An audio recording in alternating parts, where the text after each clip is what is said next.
Hello everyone. I am here with my cat medicine. Shame the other one. They've both just been very cuddly, and the one's just run under the bed because the lawnmower is going outside, which is also why I'm doing this from my bedroom so that it is not too noisy. So we're here for the weekly reading. Remember to pick a number between 1 and 4. And I wanted to do something just a little bit different this week. We had new moon in Gemini yesterday on my birthday. And I wanted to have a look at the moon's process for the next week. So we've got no planets really moving sign. We have just had Saturn turn retrograde, and there's always a lot to talk about. But I actually wanted to point out the moon in Gemini, the new moon in Gemini, was in the last degrees of Gemini. So for this week, the moon is going to traverse the signs of Cancer, Leo, and Virgo up to Sunday. And if you think that we've just had a big imaginal reset, we are now going to kind of be nurtured for the first few days through the kind of the changing of our story, and that can be a little bit jarring. So we might need a little loving and nurturing, Cancer Moon. Then Leo will come in, and then we'll kind of get our groove back. We'll feel a little more sovereign in ourselves. We'll be ready to start acting in our new story.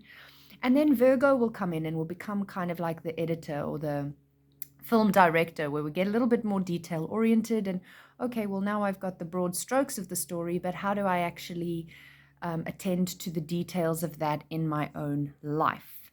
So if you just consider that that is kind of the moon's storyline after she's had this new moon in Gemini this week, last week, this week she's going to go through this process of preparing us to actually live that new story, and what emotional nurturance is needed initially, and what fire is needed to get started and find our gregarious selves, and then what like grounding practical things come into play. I hope you've picked a number. I'm having a lot of cat medicine and a lot of yellow, so some rose petals, and there's a little cat, the moon, and here's the broad strokes of our reading. So we've got a king and a queen, which is pretty good, but they're both upside down. Fiery queen and an airy king.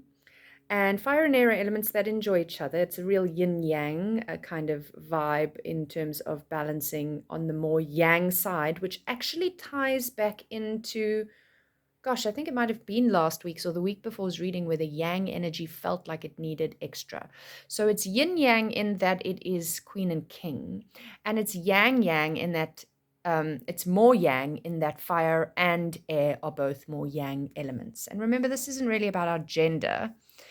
But we start the week with the Nine of Cups, and this is a emotional element. Cups is a water card. It's near the end of a journey, and it is a yay, yay, yay kind of card. There's a lot of golden energy there. She's found the treasure. She's opened her heart. And Cancer, the sign of Cancer where the moon is for the first few days of this week, is a water sign. It is the moon's own sign.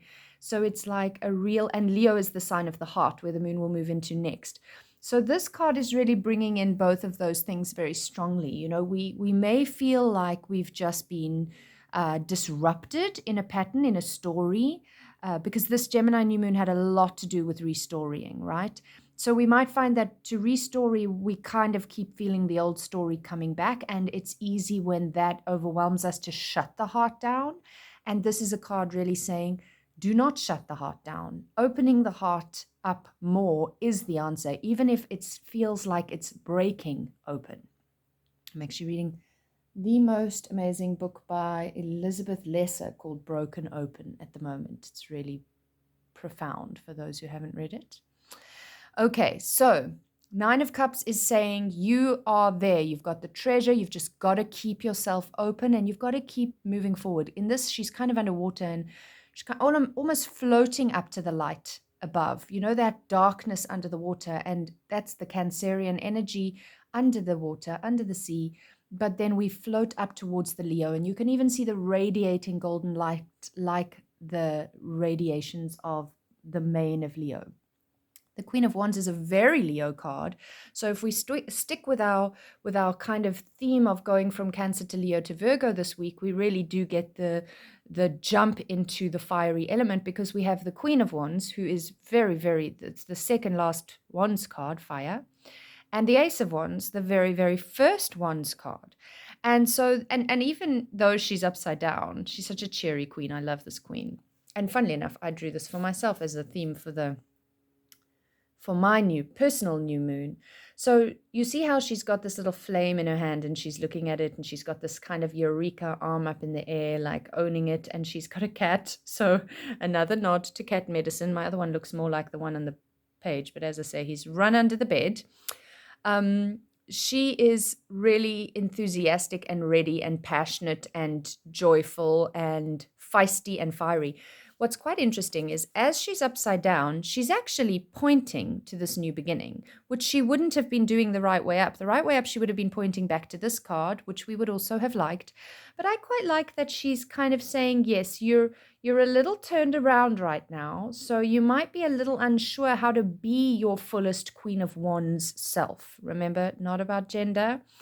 But you might not know how to be that feisty, fiery, spunky, sparkly kind of queen energy right now entirely because you're inhabiting a new role. And imagine an actor who's just got the new script but hasn't quite embodied the role yet. That's kind of where we are this week. So the Cancerian moon energy is going to say, okay, it's okay. Give yourself a little time.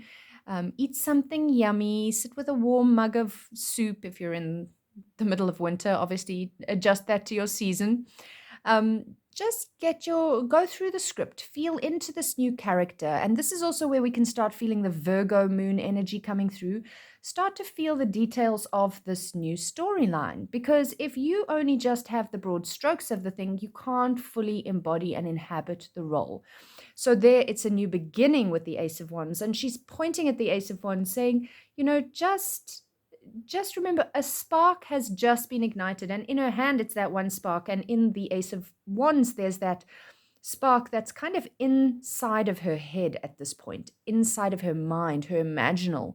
It's not even yet embodied. It's not even yet visible to the outside world. So as we move into the Leo moon this week, I'm just going to try and quickly pop my computer on beside me so I can tell you when that is. Okay, so we move into the Leo moon on around, well, for me in South Africa, in the night of Tuesday, late night Tuesday, and it's fully in Leo Wednesday, Thursday, and then Friday at about mid-morning for me in South African time, mid-morning Virgo, the moon moves into Virgo all the way through Sunday. So you can see that we start the week with a little extra nurturance needed, but kind of feeling the Leo energy coming in.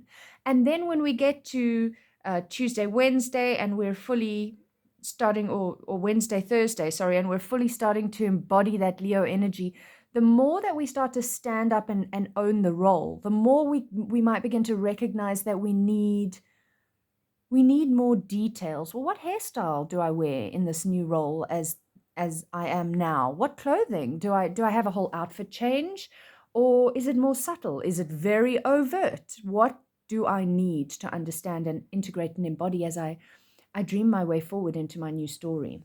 And then we have the King of Swords at the end. So he's a very analytical chap. And Virgo is a sign that is extremely analytical. And I do think the only caution would be for me with him right now is, and the moon moving into Virgo towards the end of the week through the weekend, is like, don't get so caught up in the detail that you don't start to act the role.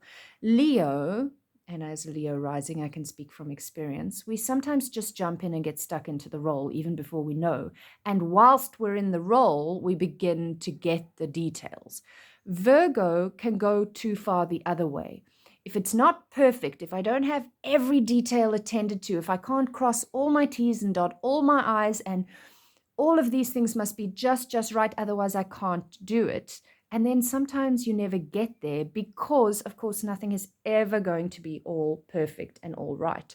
So again, here we want to draw from the Leo's crazy gregarious courage, very Queen of Wandsy, and just jump in with both feet and an open heart.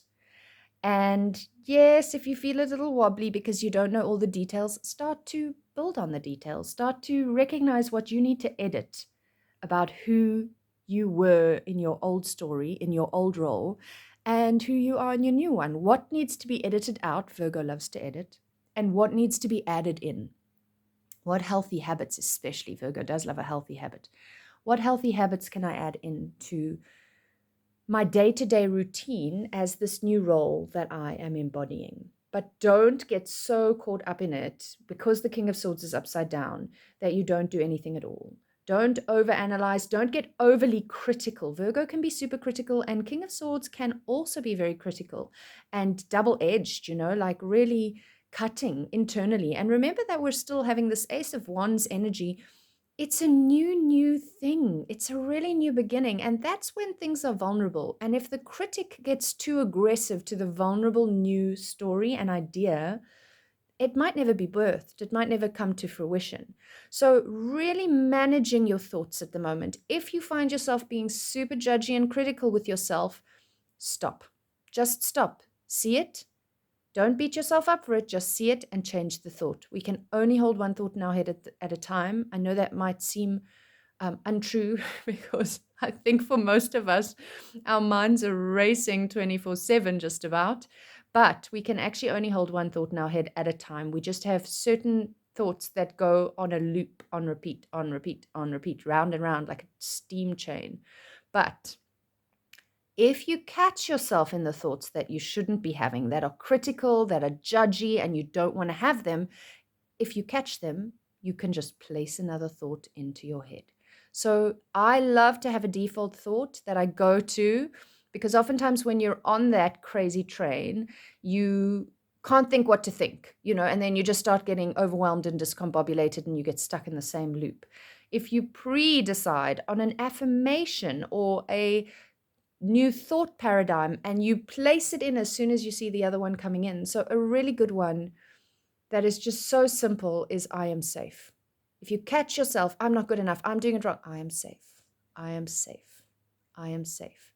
For this week, you might want to say, my heart is open. But whatever it is, you just find the thing that fits you and works for you. But whatever it is, if you have a thought to change when you start being a little bit too critical with yourself, then it really helps to change the whole paradigm. So I'm wishing you so much love and luck for this wonderful week of integrating this new moon. And I would love likes, shares, comments, subscribe so that I know that these readings are supporting for you. And I have got a link down below if you're interested in getting in touch for personal readings and support. Thank you for your time and have a beautiful week.